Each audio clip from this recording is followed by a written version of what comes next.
I wanted to say that this is something I've always wanted to do from the minute I heard my first chapel talk back in my third form year. And I'm really grateful to have the opportunity to share my story like the many people who have before me. And before I get into things, I would just like to thank a few people. The obvious ones, the chapel council, specifically Miss Hardy, who's had to listen to me hound her for how much I wanted to give a chapel talk the last 4 years. Without you, I wouldn't be up here. A quick shout out to my French 5 class for letting me practice to them and letting me think that occasionally I can be funny. Christina and Callie for those amazing introductions. I'm so lucky to have such amazing friends like the two of you from my day one to the last few weeks of my senior year. Of course, Winston and Mr. Acidi for that song, it means a lot to me. And of course, Kelly and Chow, and I'm so glad that we got so close this year. I appreciate how nobody appreciates my middle school humor like the two of you do. Next are two people that nobody is expecting me to thank, my parents. Mom, thank you for being my best friend and supporting me no matter what. There's no one else I'd want to wake up early to eat breakfast with or spend hours in the car with. I know you didn't choose the hockey life, but I'm really glad that you embraced it, along with all the games and practices you've driven me to, from the late nights to the earlier mornings. Thank you so much for being my rock through it all. Dad, I can't imagine my life without hockey in it, and I'm so glad that you shared your love of the game with me. You've always been my biggest fan no matter what, and it didn't matter how good or bad that I played, you always had my back, and I'm forever grateful for that. So thank you for all the lessons, traveling, late nights, early private lessons in the morning, and I guess maybe the goalie equipment that you got. Not like it was really important or anything, but thought I'd throw it in there. And of course, there are a lot of other people that I would like to thank, but if I got to everybody, it would take up my entire talk. So please know that I'm incredibly thankful for everybody who has helped and supported me to get where I am today. And now, while I may not be a Division I athlete, I am an official D1 yapper. So get comfy, as it's time to get into my story, which, spoiler alert, if you haven't guessed by now, is about hockey. It started when I was about 7. My dad had tricked our whole family into becoming a hockey family. My mom had no idea what was in store for her. After a bit of watching my brother wobble around during skating lessons, I knew that I could do it better. It was just part of my competitive nature. In fact, my parents got so fed up with us competing with each other that they signed us up for Brazilian Jiu-Jitsu, which, if you didn't know, is basically legal sibling street fighting. Obviously, I never lost, but I digress. Me learning to skate led to me playing rec league with my brother every Sunday morning and going to hockey camp that summer. And it was at this summer camp that I thought it would be fun to try playing goalie for the big Friday game, which, another spoiler alert, I really liked it. It was also this summer I saw a group of boys walking around in little navy tracksuits, which I thought were just the coolest things I've ever seen, so obviously I wanted one. When I had asked my dad for one, he said I would have to try out and make a team. So I asked where I could go to these so-called tryouts, and the next thing we knew, I had made my first travel team, the PAL Bronze team, which is basically the equivalent of playing third squash. So obviously, it was the biggest achievement of my career. My team had started our season, and a few weeks in, our goalie decided he didn't want to play goalie anymore. So the only sensible choice was for me to retire my star defenseman skills and be the goalie. I continued to play the next few seasons with that team and relatively the same group of boys for, I could say, about the next 4 years, and those seasons were filled with memories, and I made some friends that I'll never forget. It was during the time that I had played with the boys that I had begun to form a checklist in my head. This checklist was the goals that I felt I needed to achieve in my hockey career to meet the expectations that I was building around me.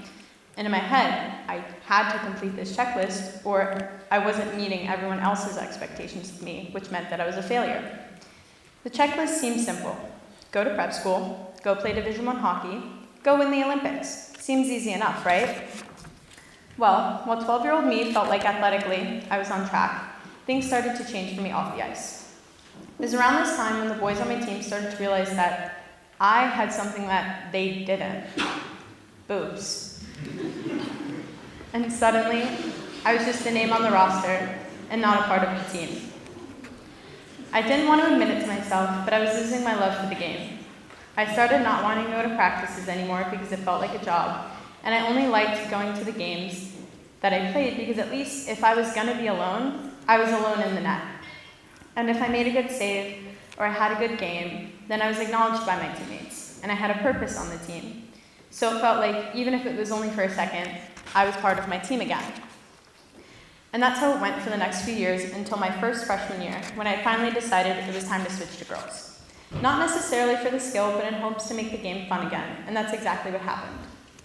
I played one season with the Lady Islanders, which is the absolute worst hockey I think I've ever played, and I definitely got worse playing there. But I also made some of my best friends and amazing memories on that team. And though I had reclaimed my love of hockey, I had to move on to something else to keep pace with my checklist. So, to prep school I went, and I ended up at Millbrook. But as I told Shapey freshman year, that was only because the gunnery and Pomfret didn't have red pandas. But Shapey said it best at the Winter Awards. It definitely hasn't always been easy for me here, and it started out with my freshman season being COVID, so we didn't really have a full year. My sophomore season, however, came back in full swing. I'd come in feeling nervous, but excited for the season, and it started off pretty well. But as the season continued, I became too inconsistent, and I had lost any confidence I had in myself and in my abilities.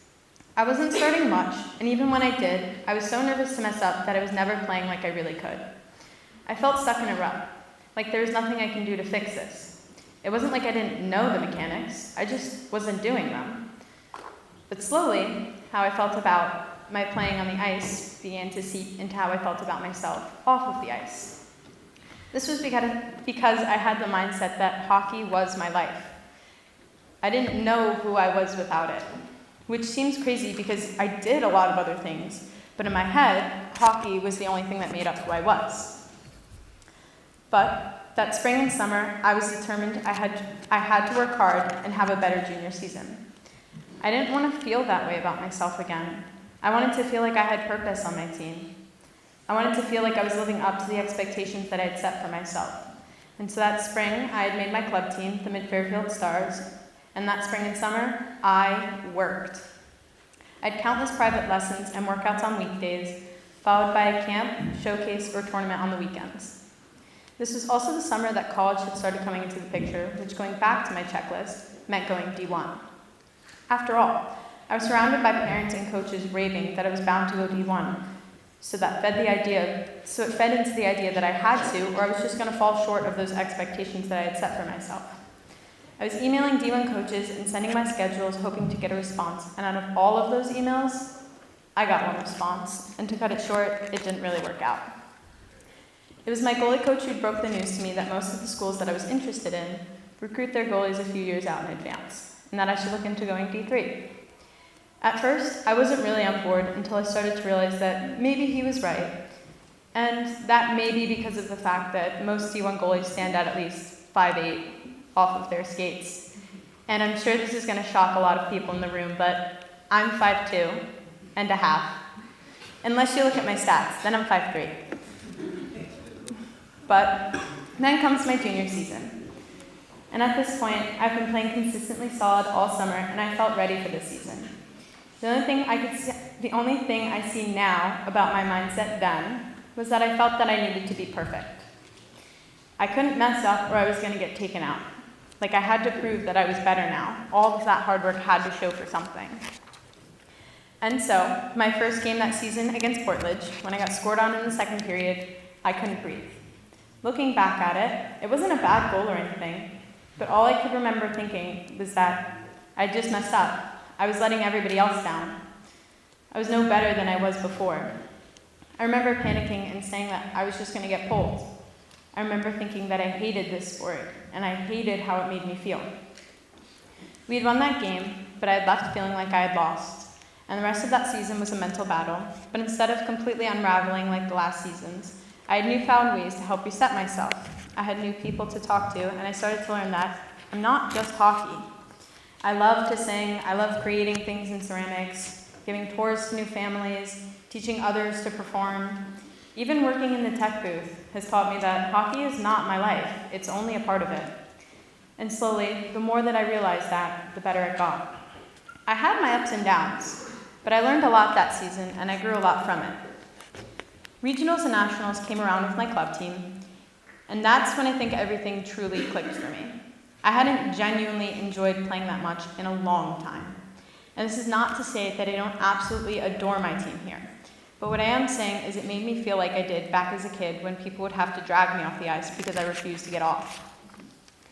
Again, that summer, I worked hard and I played with Miss Fairfield, and I even started talking to some D3 coaches.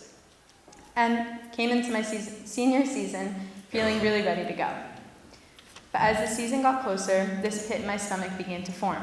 Something was off about me. I was getting all anxious about the idea of it being the winter season again.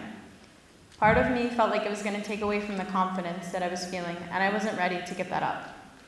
I was scared that history would repeat itself and I would just fall back into the inconsistency of my past seasons.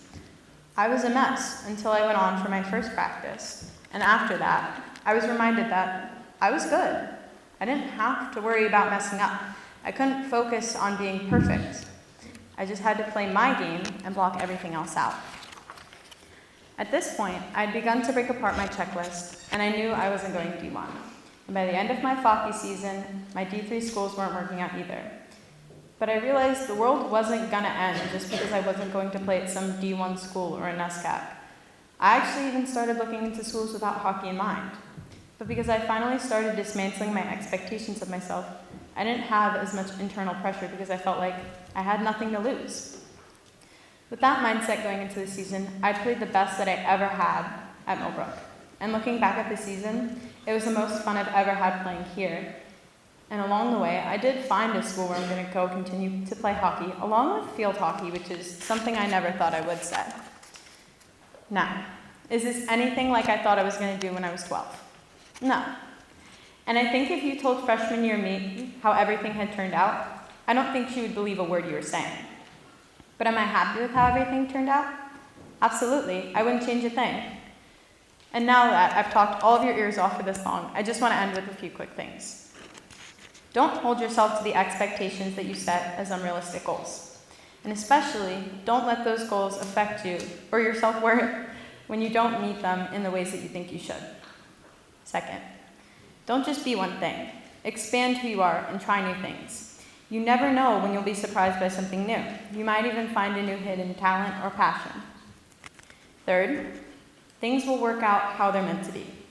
Not everything is going to go according to the plans you made when you were 12. Because let's be honest, if everything turned out how 12-year-old me would have thought, I would be a 5'11" supermodel destined for a gold medal. So trust that what does happen is for a reason, and it can lead to a better outcome than a 12-year-old you could imagine, because life is unpredictable. And lastly, remember that in whatever you're doing, whether it's athletics or on the stage, enjoy it and have fun. Because it's not worth giving yourself excessive pressure over something that's meant to be enjoyed. And I know that it's cliche, and I know that everybody says it, but I truly mean it. Have fun. Thank you all for listening, and have a great night.